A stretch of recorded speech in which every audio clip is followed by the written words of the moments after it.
Discussions about the world's harshest prisons usually center on male facilities, often highlighting their brutality. However, female prisons, with their own stories of extreme hardship, strict regimes, and survival struggles, are equally formidable. These tales, though, seldom capture the public's attention. So, do societal views on women overshadow these narratives, or is it a neglect of the unique challenges in female prisons? Clearly, the severity in female prisons, as shown by these 6 institutions, is just as profound. Grand Valley Institution, Canada. Let's start off with Grand Valley Institution in Canada, a federal prison for women that has garnered a reputation as one of the toughest due to a range of issues. A significant number of the prison population, approximately 20% to be exact, struggles with mental health issues, and this fact alone presents a complex challenge, as the prison environment is not always conducive to addressing these needs effectively. Another major issue at Grand Valley Institution is the allegations of misconduct, including serious charges against staff members. This facility gained notoriety following the tragic death of 19-year-old inmate Ashley Smith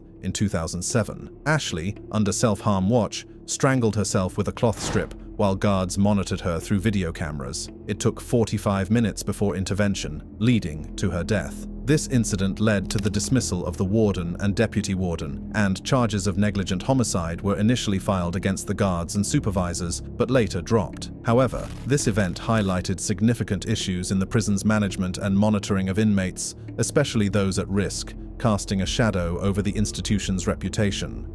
Karchak Prison, Iran. Next up, we have the Karchak Women's Prison, located in the Tehran province of Iran. Originally built as a cemetery and later used as a farm, this facility was never intended for human habitation. Yet, it has become Iran's only all-women prison, notorious for its squalid conditions and human rights violations. Karchak faces a lack of basic necessities: clean water, fresh air, and healthy food. The prison's location in a desert area exacerbates these problems. Reports indicate that the meals provided are not only insufficient in quantity, but also lacking in essential nutrients. This lack of proper nutrition has led to health problems among the inmates, including malnutrition and weakened immune systems. Furthermore, there have been instances where food and medicine, basic rights in any humane setting, are treated as commodities to be purchased, making them inaccessible to many prisoners. The water available is also often unclean, posing serious health risks. Inmates have reported skin and gastrointestinal diseases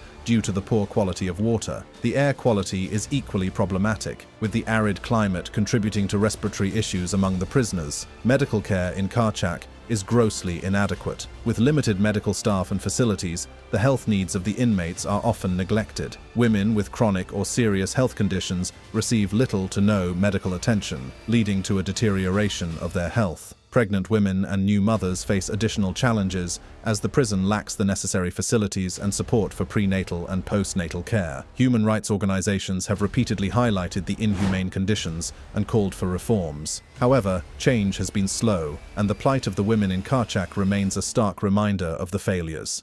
Julia Tutwiler Prison, USA. Julia Tutwiler Prison in Wetumpka, Alabama, named after the renowned educator and prison reform advocate Julia Tutwiler, ironically contradicts her vision of humane and reformative incarceration. The prison has been marred by a series of deeply concerning issues, making it one of the most problematic women's prisons in the United States. One of the most disturbing aspects of Tutwiler Prison is the widespread sexual abuse and harassment of inmates by prison staff. Investigations conducted by organizations like the Equal Justice Initiative have exposed the extent of this abuse. The U.S. Department of Justice, in a scathing report, chronicled an unabated culture of sexual abuse at the facility. This report highlighted not just isolated incidents, but a pervasive pattern of misconduct. But guess what? The allegations of abuse and misconduct extend beyond sexual violence. There have been numerous reports of physical and emotional abuse by staff members. This includes excessive use of force, verbal harassment, and punitive measures that go beyond what is necessary or appropriate. Efforts to address these issues have been made, including legal settlements and promises of reform. However, the path to meaningful change is fraught with challenges.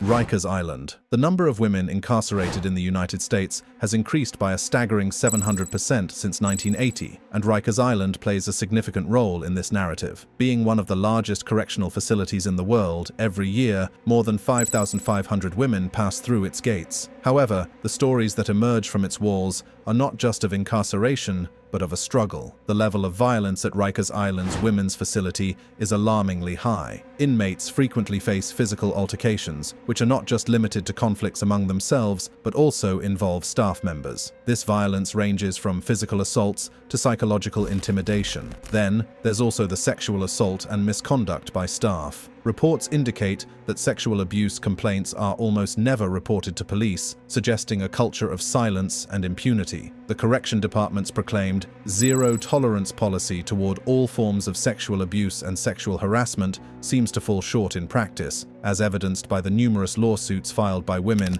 alleging rape and sexual abuse. And lastly, as reported by the New York Times, at the Rose M. Singer Center on Rikers Island, where about 600 women are usually imprisoned, pads and tampons are distributed weekly. However, the distribution is often at the discretion of officers, which can lead to inconsistencies and inadequacies in supply. Furthermore, the quality of the menstrual products provided is frequently poor, and the quantities are limited, forcing inmates to use these products for extended periods beyond their safe usage time.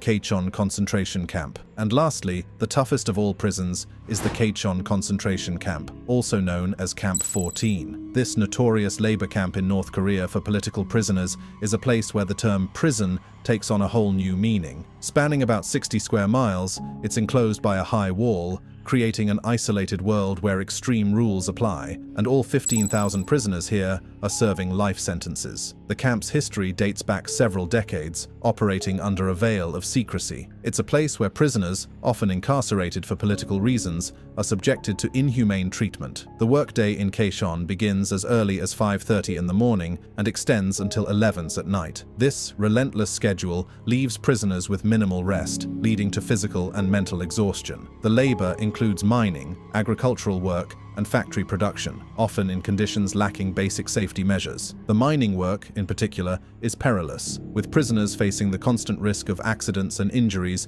due to inadequate equipment and safety protocols. The daily food rations are grossly inadequate, leading to chronic malnutrition among the prisoners. Reports suggest that the diet primarily consists of corn and cabbage, with portions so small that they are insufficient to sustain the rigorous physical labor demanded of the inmates. This lack of nutrition has dire consequences, as prisoners often suffer from starvation and related illnesses. Diseases spread quickly due to overcrowded and unsanitary living conditions, yet medical attention is scarce. The mortality rate in Kachon is alarmingly high. While exact figures are difficult to obtain due to the secretive nature of the North Korean regime, defector testimonies indicate that deaths from starvation, disease, and execution are common.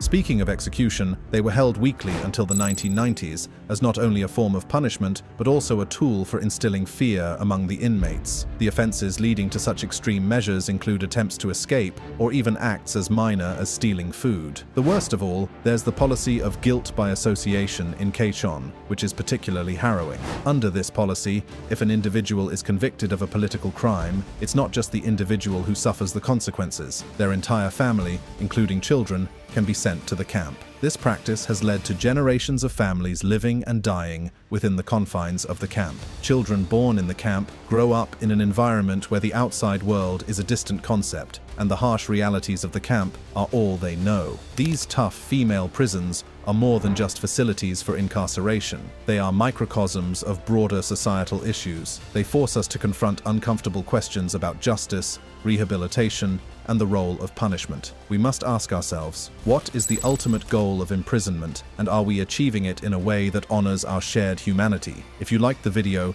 please consider subscribing and sharing so we can keep bringing more content like this. See you next time.